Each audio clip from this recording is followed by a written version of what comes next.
You mentioned suppliers on the campaign. Could I have a list of the suppliers?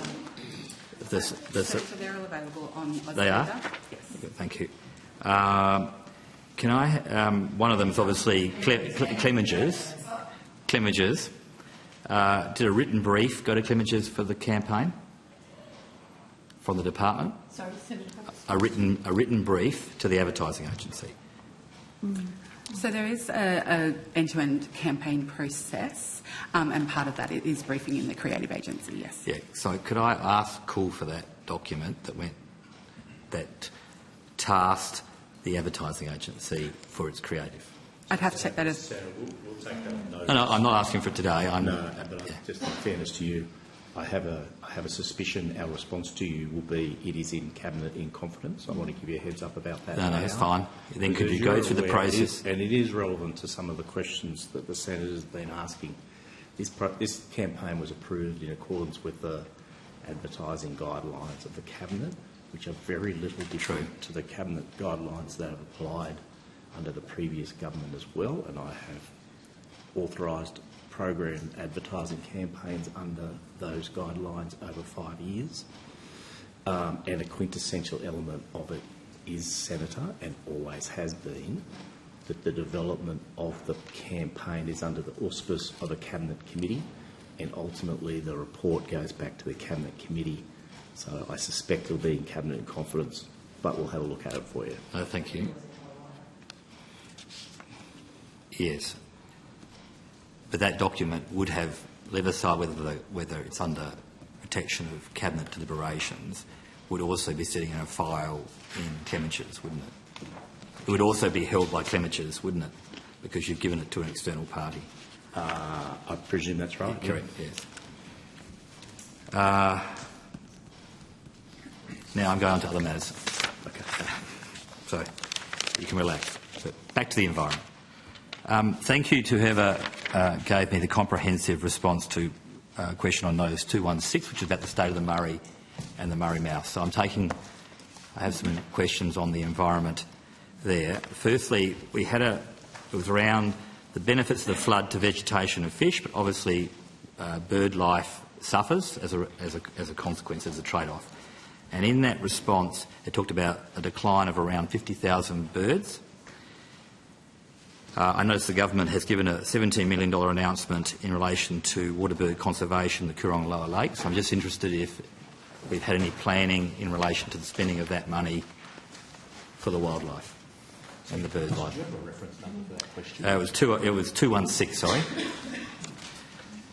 So that's prompted my question, and I know the government has subsequently committed to $17 million. So I'm interested if how we're going to spend the $17 million to assist the bird life in my home state. Mr. Whalen has that information. I'm not critical, Minister, of the announcement.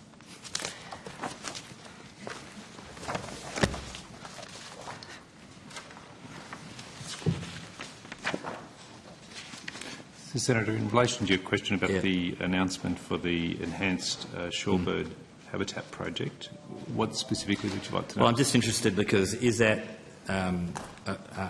go to assist with the consequences of the flood, or is it a discrete project is really where I'm coming from? Because we discussed the flood, and the flood has a trade-off between certain parts of the natural world and other parts of the natural world. And is this going to assist, or is it a discrete project? Senator, it's likely to assist in some ways, but it's a discrete project at the moment. And the objective of the project is to increase the quality, diversity and the availability of the shorebird and wetland habitat at a range of different sites around the Coorong, Lower Lakes and the Murray Mouth. And in particular, it will deliver a range of localised infrastructure on those wetlands and floodplain flats. And the idea is the concept is to increase the landscape resilience by maintaining those food webs and improving the habitat that underpins the breeding for those waterbirds. Right. So if, as a result of the floods, we've had a decline in bird life, is it the case that we're just then, apart from that sort of project, that initiative, we're waiting for the rebalancing post-floods for bird life to recover? Senator, I don't have that information in front of me, but there might be others who might be able to actually talk. I'm just to that interested in the more time periods on the rebalancing, because the floods detail. we discussed last time had the trade-off. Hilary Johnson, branch head in the Department of Climate Change, Energy, the Environment and Water. So I think when we spoke last time on this, Senator, we were specifically talking about the shorebirds that are the focus of this project in the Coorong. Yes. What we have seen, like more broadly, the floods actually provide a whole heap of benefit for waterbirds right across the basin, and we saw large-scale waterbird breeding, even in sort of the most recent work that's being done in the lower lakes in Coorong. We're seeing good or sort of reasonable numbers of fish-eating species like cormorants, darters, pelicans, those type of species. So what we're actually talking about is, with the higher water levels, we actually had a decline in the amount of available habitat for shorebirds. Projects like this that actually increase that habitat would be a benefit for those species. It's probably worth noting, though, that we have seen a long-term or a lack of recovery in those shorebird populations even prior to the flood. So this is really addressing a longer-term concern for those species. Another question probably for you. This was in response to my question on Notice 216, which is, I think I'm pronouncing it right, despite the widespread and dense growth of Rupia tuberosa, I hope I said that correctly, the quantity of seeds in the sediment remained low. This is likely because of the impact of green algae. What's causing the green algae, and is it a case of more environmental flows that will abate that, or are there other factors? I understand with the algae that's been, and again, this is not a new issue in the Coorong. I appreciate it's not. We've had these impacts for quite a number of years, and but I believe like the Healthy Coorong, Healthy Basins project has been looking to try and better understand what the drivers are of that. They do seem to be driven by, or one of the factors is likely to be nutrients, but it's still not entirely clear what is fully driving, or at least as the information I'm aware of, what's driving that. What we have seen is that we did get really good response during the flood, so with lots of fresh water coming into the Coorong, reducing those salinity levels. We do know that, Rupia's success in recruitment is related to both water levels, salinity levels, and the algae. But we have seen, after these sort of high levels that we had during the flood, once again it's reduced quite significantly in its area. And the South Australian government is investigating that, because I think everyone was quite surprised at that result. Right, okay. So I look to the South Australian government for where we're going with that? Yeah. Okay. Going to another issue off that, which is so I'm going to give you another couple of minutes. one question. So depending on how long your block is, I can obviously come back to you. Well, I'd like to just, if I can, share one on the Goolwa River Research Institute. Yep. And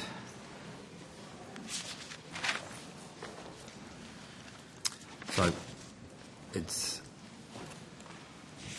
myself and the chair actually went to the launch, so it's underway. So we're very happy in South Australia. We are. We it's are. A very, very good initiative. My questions are around some of the funding. I mean, the funding, not my issue, is that because of